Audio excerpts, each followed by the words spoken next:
Hey everybody, what's up? John Half-Ass Gaming here on a Sunday afternoon. We're moving on to turn two, Disaster at D-Day, Normandy 44.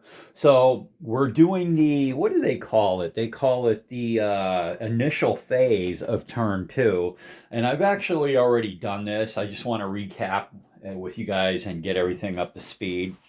So the very first thing is the weather roll. So when you do an initial phase of a new turn, it's the weather roll. And in turn two, you have two choices. It can be overcast 2 or overcast 3. I rolled a 1, which dictates that this turn is going to be overcast 2. And as a result, what happens on overcast 2? Well, the Germans get 2 supply points. The Americans and Brits each get 1, and the Germans get an armor replacement. The American and Brits each get a infantry replacement. So that's what I've laid down. So let me see what goes on next. Mulberry construction, yeah. All right, let me see if I have it in the picture. Yeah, we can talk about this. At Avalanche is right here, Avalanche, whatever the hell it is. If this hex right here with the 436 is not occupied by the Germans or is not adjacent to if it is occupied by the Brits, and it's not adjacent to a German unit, you can start the countdown, so to speak, to get a mulberry emplacement right there. But it takes 5 turns, so I put the mulberry thing on the turn track, saying that on turn 7, the mulberry will be complete. Okay, so we've determined supply points and replacements. Replacement points, it should say, not replacements. Replacement points, which are on the general records turn track. And then flip over all in supply HQs and Werfer brigades to their ready side. Now, is that not in the picture? Well, yeah, in the picture, I really don't want to move it, but at the very left-hand side, right over here, there's a Werfer, and just to the left is that is the 84th Corps headquarters. Right to the left of that Werfer right here, that I've just flipped over to their ready sides. Okay. So what happens on? Let's talk reinforcements for the Germans since it is their turn. What have we done here? The German army may use as replacements on any unit that is currently able to be in supply. Okay, let's talk about replacements. Now, the Germans, they from turn 1 they got an armored replacement, and just now for turn 2 they got an armored replacement. What did they do with it? Well, you can't see in your screen right now that they have a 12th SS Panzer Battalion which lost a step, and it's a silhouette unit which has a panther on it. Now, one of the obscure rules that I may have mentioned last turn, the last video, is that you can only build up these regiments in storm turns. That is to say, if you roll a 1, you get a storm turn. For some reason, there's a little obscure rule that says Panther and Tiger regiments can only be built up during storm turns. So I would, and that's a 12th SS unit facing off against the Americans at Omaha Beach on the Omaha Beach beachhead. But so since I can't build that armored unit up, what I did was I had one here under this replacement marker, and I had one here under this replacement marker. And if you recall, during the turn 1 attacks, though each one of those armored units had lost a step. So I took my 2 armored units for the Germans, the 2 replacements, and I built these up, made them both steps. I mean, I made them full strength, but they are replacement units. And right on top of the replacement unit, it says 1 hex max movement, no combat. Okay, so anything in this hex with a replacement cannot be involved in combat. So there's nothing else but the built-up unit in the hex. They can't do any type of combat. Okay, and also what I need to talk about is during the initial phase of turn 2, the Brits land 2 airborne glider units, and I can't. I'll show you later when I flip over to the peninsula, the other half of the map. I'll show you, but the Brits actually got this unit right here in a really good spot. This unit right here, this 5-3, right there, that guy, he's a para unit, actually from the 6th Airborne. And it's a glider unit that just happened to be designated to land right there, and that is an awesome place for the Brits to land. And also there's a unit from, I want to say, the 82nd, that a glider unit for the 82nd over in on the peninsula for the Americans that also did the same thing. Obviously, I'm not showing you that right now.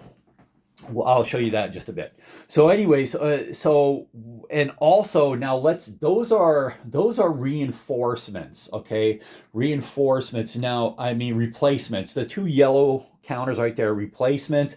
Now, also the Germans get on turn two, they get Panzer Lehr, and they also get a 346 infantry division and a Tiger unit and a 86th Army headquarters HQ. Now, let's talk about Lehr. Lehr is designated to come from the southern map edge, and as you can see, I've drawn them right here. These are 3 armored units, and I didn't have to, but I chose to give them use strategic movement on those guys. Now, one of the rules for the disaster D-Day scenario is that any unit on turn 2 coming up from the bottom edge, that is to say Lehr, has their movement halved. Okay, so but you do have the option to use strategic movement to double the halving. That is to say, give them their normal movement back. And that's what I chose to do with these 3 armored brigades, not brigades, battalions. But the problem is, in the Allied half of the turn, the Allies will be able to use their air forces to interdict German units. And that could be problematic. And down here, just coming into the picture, you see there's a mechanized infantry coming in, and there's a couple other units right here. The mech infantry you can't see, but these guys used there was only 3 strategic movement markers, so the rest of those guys had their movement half. That's why they're trailing behind. Okay, you can see where I've drawn with black erasable marker, you can see where Lehr's going to end up going, okay? And then the other notable thing here is that these 2 bicycle units, they came up from the rear echelon. Oh, I just hit them.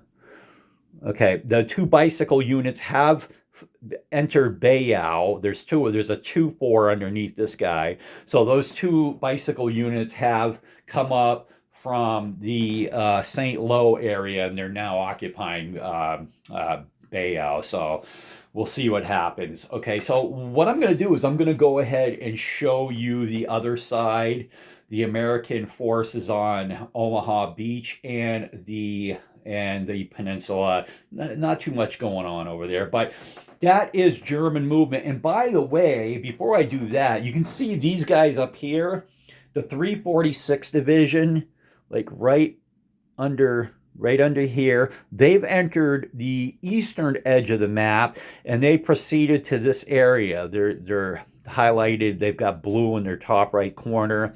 2-5-4-3-4-3, and also there's right above them, flipped over, there is a headquarters that had 5 movement points and had to be subsequently flipped over.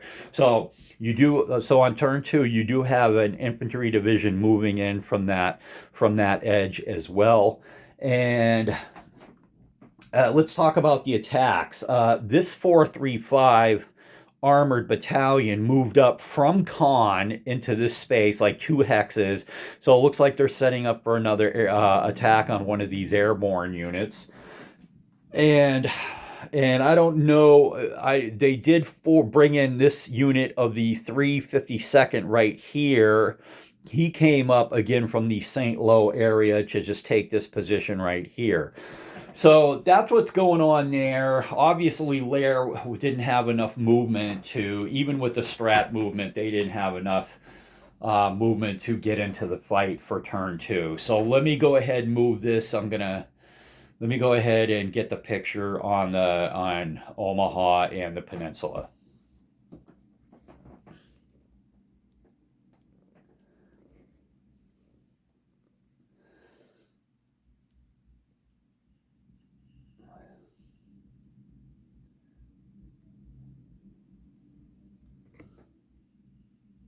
Okay, so I've tried to make this as big as I could. To bring you a picture that encompasses most of the area of Omaha Beach and the peninsula, and I think I've done that. And the other thing that I had to do for this turn too, I had to flip the one of the U.S. naval support markers was used last turn. I did flip that back up in this area right here. I don't know if it was the Texas, really doesn't matter, but that got flipped back.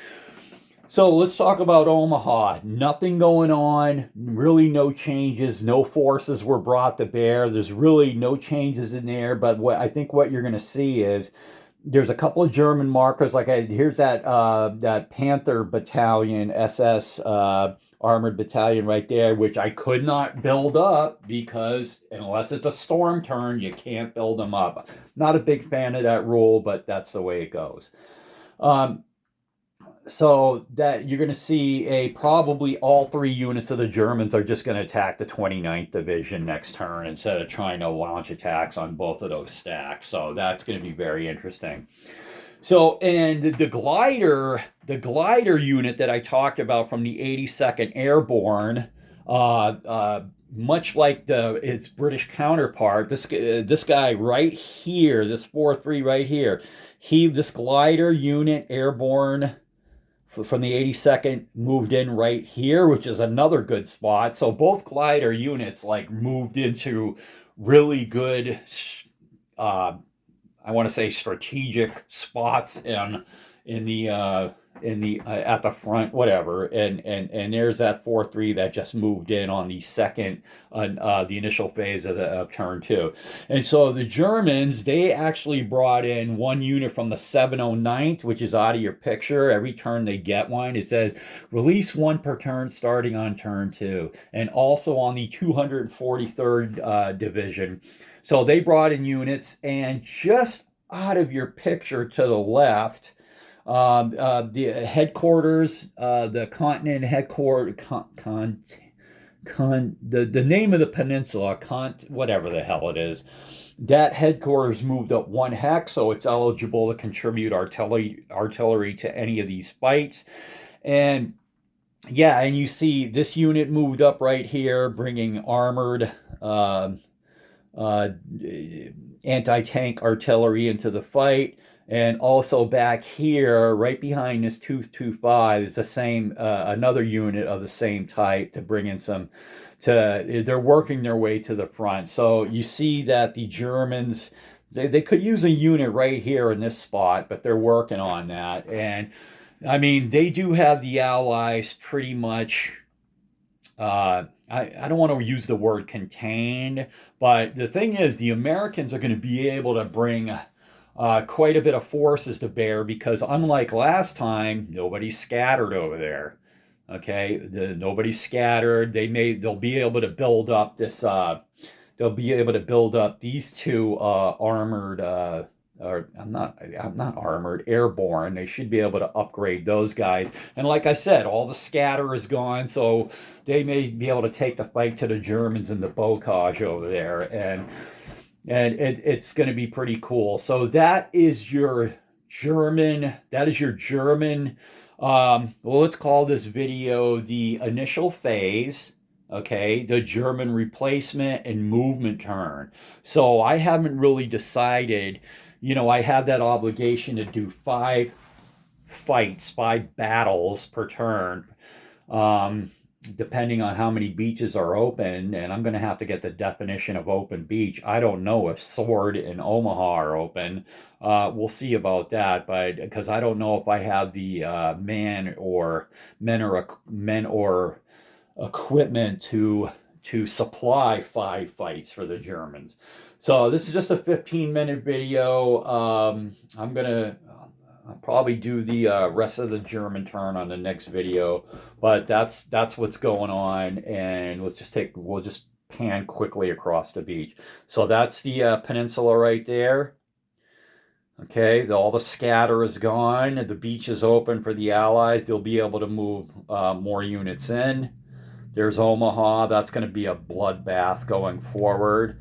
And we're moving into the Commonwealth. The Commonwealth is going to have to lash out, and they have to get Sword Beach cleared. And there you go. So, and there you see like an infantry division moving in from the eastern map edge. Sorry about that. 21st Panzer is in the fight. 2 armored units were replaced and upgraded. And then you see Lair is on their way, strategic movement and normal movement, trying to get into that gap between Bayo and Khan. All right. And that's how it's looking like, people. I'm John. I am out. We'll see. We'll get back to you for the combat video next turn. All right. I'm out. Bye bye.